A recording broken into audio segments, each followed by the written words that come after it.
So as many of you know, today's a bittersweet day for me, but it's a bittersweet day and a long line of bittersweet days at times, because for the last 11 years, I've probably grieved or mourned in some form or fashion the passing of someone that I loved very dearly, who was taken from not just me, but everyone who loved her by someone who actually had a family of his own and decided to take matters into his own hands because he was infatuated with someone that I was in love with. And this will probably be a longer video, so, if you want, click on the link. If you're watching this through Instagram or Facebook, click on the link, the YouTube link, and that way you can watch the whole video. So surviving with loss. Way easier said than done. I can't sit here and say that it gets any easier. I think you just get used to the idea that the person's no longer around. But whether it be tragedy or a breakup or separation or whatever have you, how you deal with it, and mind you, to compound or to make things worse, I guess, would be the fact that I was also dealing with depression, suicidal thoughts, probably post-traumatic stress disorder, and a few other things.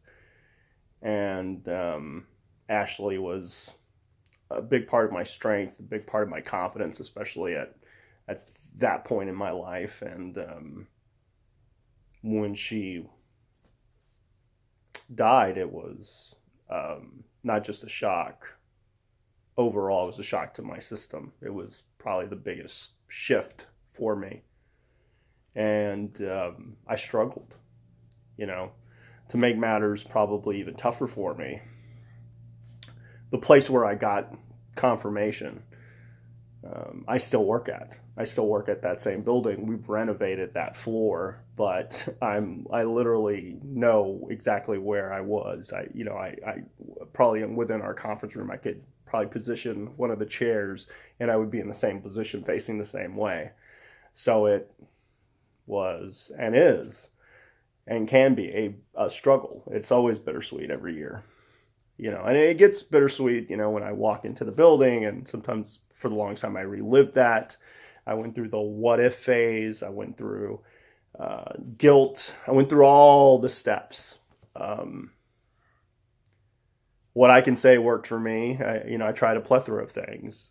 YouTube, starting a YouTube channel came out of it. I was originally going to do a YouTube channel with Ashley, and we're going to do our adventures and, kind of bring people along for the ride and do kind of these 4-minute, 20-second videos, and then bring in another, other cast members, so to speak, kind of, when I see Being the Elite or other shows, I kind of go, oh, that was something that I wanted to do with her.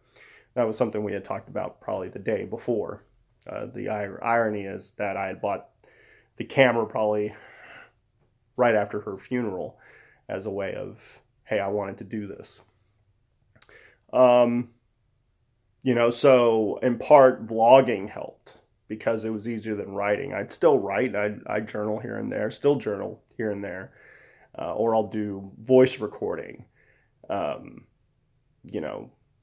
or, sometimes I would just film just to film and wouldn't release stuff. There were times where I was really going through a lot of grief and mourning, and I would want to really expound on that.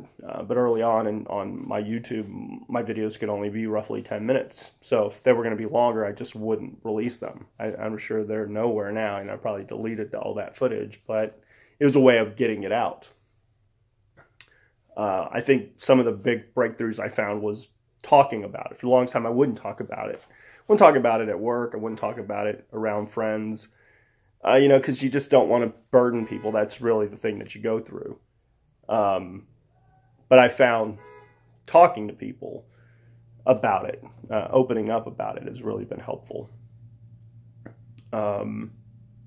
And realizing that I'm not alone, realizing that there are people that go through it. I empathize with people that are going through their own struggles, that are going through their own loss. I mean, anytime I see any kind of tragedy, especially gun-related or just kind of a murder-suicide, I'm often reminded or, if a song comes on, I'm often reminded. So I'm really empathetic. The truth is that I think what has also helped has been my shift in mindset, and not necessarily just focusing on the fact that she is gone, but focusing on the fact that I got the time with her, that I was able to make memories. I was able to share my journey even if it was for a very short period of time, that we at least got to share that. At least I got to feel that love and that connection with her.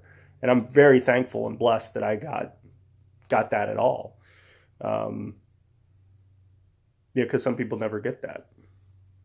I'm thankful for the people that reach out to me every year, or reach out to me in general, anytime that I'm feeling down.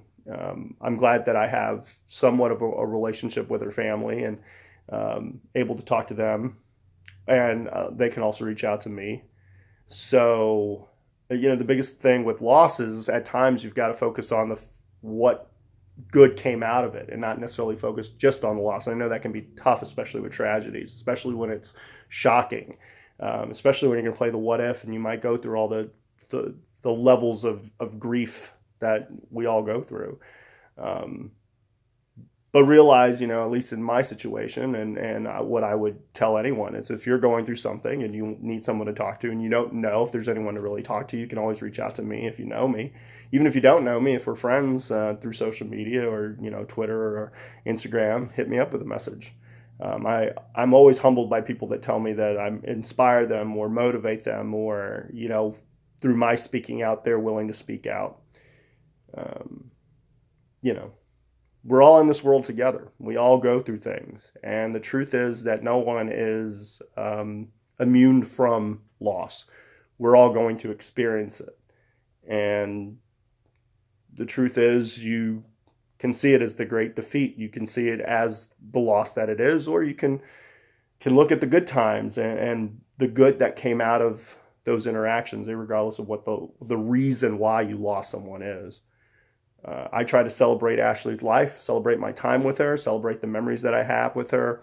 I look back fondly now at things where I used to not be able to look at stuff, pictures or videos, or just memories, or looking through old journals when we were involved. And I'm thankful for the time, and I want to celebrate her life. And she really meant a lot to me. And I'm a better person for knowing her, and I'm a better person for having her in my life.